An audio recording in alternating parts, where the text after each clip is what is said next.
Hello दोस्तों ऐसी ही informative video देखने के लिए इस चैनल को सब्सक्राइब कर लें। चलो बढ़ते हैं वीडियो के तरफ। दोस्तों आपने तो नाम सुना ही होगा, जैसे मॉर्गन स्टैनली का, जेफरीज का या ICRA का। ये रेटिंग एजेंसी हैं। ये सभी रेटिंग एजेंसी किसी न किसी स्टॉक पर रिसर्च करती रहती हैं और ये प्रिडिक्शन करती हैं कि आने वाले भविष्य में ये स्टॉक, ये कंपनी ये कैसे परफॉर्म करेगी, अच्छी रहेगी या नहीं रहेगी, ग्रोथ करेगी नहीं करेगी, तो इस पर ये प्रिडिक्शन करती रहती हैं। ऐसे ही ICRA ने रेटिंग निकाली और बताया कि आने वाले कुछ समय में हो, यदि इनकी प्रिडिक्शन सच हुई तो निवेशक खतरे में आ जाएंगे, क्योंकि निवेशकों का पैसा डूब सकता है।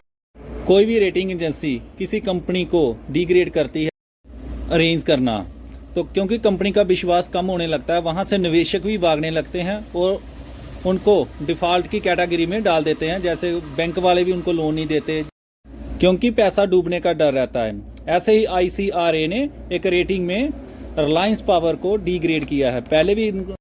पहले भी फरवरी में इसे डिग्रेड किया था, अब उसी को इसने बरकरार रखा है। रिलायंस पावर को हम फंडामेंटली चेक कर लेते हैं कि कंपनी ने इसे क्यों डिग्रेड किया है। पहले भी ICRA ने इसे डिग्रेड किया था, अब उसी को इसने बरकरार रखा है। चलो देखते हैं फंडामेंटली रिलायंस पावर का क्या कहता है। कि रिलायंस पावर 6 महीने में लगभग 21% गिर चुका है, 1 साल में लगभग 8% का रिटर्न दिया है और 5 साल में लगभग 1150% रिटर्न दिया है। जो बहुत ही एक अच्छा खासा हेल्दी रिटर्न माना जाता है। रिलायंस पावर का जो मार्केट कैप है लगभग 16,000 करोड़ का है। जो PE रेशियो है थोड़ा सा ज़्यादा है, 55 का है। तो इंडस्ट्री PE 22 का है, जो इंडस्ट्री PE से काफ़ी ज़्यादा है PE ratio. Return of equity भी आप देख ही सकते हो, नेगेटिव में है। बुक वैल्यू 37 की है, बहुत अच्छी है। फेस वैल्यू 10 की है। जो कंपनी में प्रॉब्लम आ रही है वो है सेल में। 5 साल में सेल 0 है। जो कंपनी का रिटर्न ऑफ इक्विटी है वो नेगेटिव 10% में चली गई है और कंपनी लोन देने में असमर्थ हो रही है। पिछले साल कंपनी जो कैश होल्ड करती थी वो थी 248 करोड़, अब कंपनी के पास नेगेटिव में चली गई है 40 करोड़ के।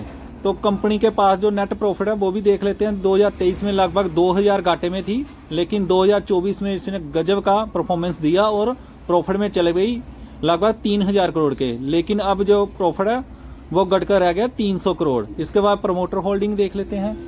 प्रमोटर के पास है लगभग 24% की होल्डिंग।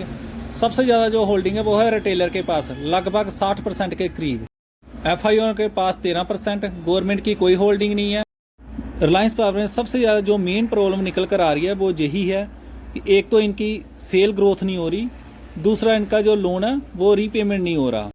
एक और आज की ही न्यूज़ निकल कर आ रही है, JP मॉर्गन ने कहा है कि आने वाले 12 महीनों में तो जो इंडियन मार्केट का निफ्टी 50 है वो लगभग 30,000 तक पहुंच सकता है। और आज के दिन हमारी निफ्टी 50 26,000 में खड़ी है। जो JP मॉर्गन ने अपनी न्यूज़ पब्लिश की है वो आप स्क्रीन पर देख सकते हो। JP मॉर्गन ने कहा है कि निफ्टी 50 2026 तक 30,000 पहुंचने का अनुमान है bye micro improvement policy support and earning recovery. तो उन्होंने कुछ स्टॉक के नाम भी लिए हैं, उसे आप पिक कर सकते हो। ICICI बैंक है, SBI बैंक है, Mahindra and Mahindra, UltraTech cement है, NTPC है और अपोलो हॉस्पिटल है। अगली खबर जो निकल कर आ रही है वो है क्रूड ऑयल से। जो हम रशिया से कच्चा तेल खरीदते हैं उस पर 2 कंपनी पर USA ने सैंक्शन लगाया हुआ था। उसका असर हमारी जो इंडियन रिफाइनरी है उसको देखने को मिल रहा था। हमारी जो इंडियन रिफाइनरी हैं वो उस रूसी ऑयल कंपनी को ढूंढ रही हैं जिन पर USA का कोई भी सैंक्शन नहीं है। तो आप रिपोर्ट पर देख भी सकते हो। रूसी क्रूड ऑयल जो भारी डिस्काउंट है और वॉल्यूम में उम्मीद से कम गिरावट की भरपाई कर दी है। तो रिफाइनरी उन सप्लाई सोर्सेज को ढूंढ रही हैं जिस पर कोई भी बैन नहीं है। बढ़े हुए डिस्काउंट पर रूसी कार्गो इनटेक में कमी के लगभग भरपाई हो रही है। यही बदलाव अच्छी सप्लाई और ग्लोबल मार्केट के साथ मिलकर प्रोटेक्शन में कास्टों को स्थिर रखने में काम करेगी। अगली जो न्यूज़ निकल कर आ रही है वो है बॉन्ड से रिलेटेड।